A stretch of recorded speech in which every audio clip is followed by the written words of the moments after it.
alipomuumba mtu kwa sura ya Mungu, alimfanya mwanaume na mwanamke.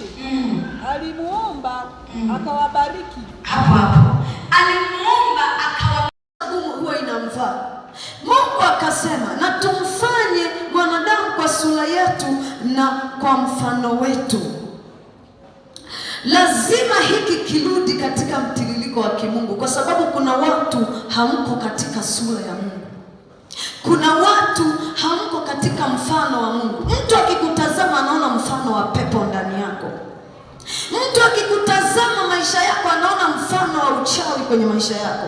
Mtu anapokutazama una mfano fulani, ila sio wa kimungu. Unapokuwa una pepo ndani au roho za kuzimu au roho za kichawi, unaivaa ile sura ya ile roho, na hiyo roho ina kazi ya ile roho. Kama umeivaa ile sura ya ile roho,